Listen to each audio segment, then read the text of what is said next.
চকবাজারের অগ্নিকাণ্ড নিয়ে ফখরুলের বক্তব্য বিএনপির নাশকতার ইঙ্গিত বলে মন্তব্য করেছেন আওয়ামী লীগের প্রচার ও প্রকাশনা সম্পাদক এবং তথ্যমন্ত্রী ডক্টর হাসান মাহমুদ।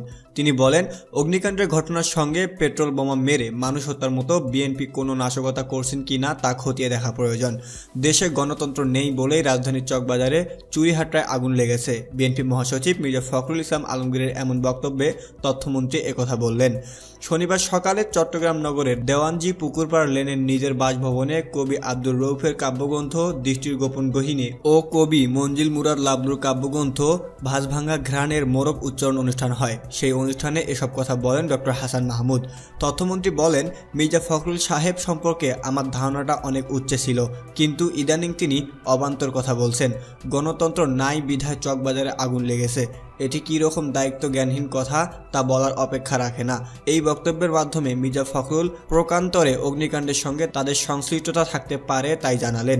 মন্ত্রী বলেন, 2014 সালের নির্বাচনের আগে বিএনপি দেশে গণতন্ত্র নাই দাবি করে মানুষের উপর পেট্রোল বোমা নিক্ষেপ করে 500রও বেশি মানুষকে হত্যা করেছে।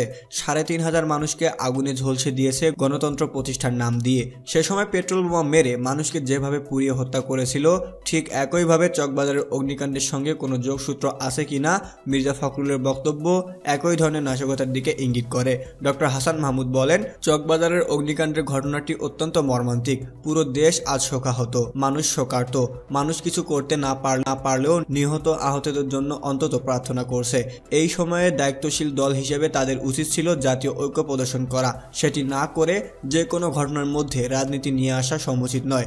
এ ধরনের কথা বলে তারা বরং তাদের সম্পৃক্ততার ইঙ্গিত দিচ্ছেন।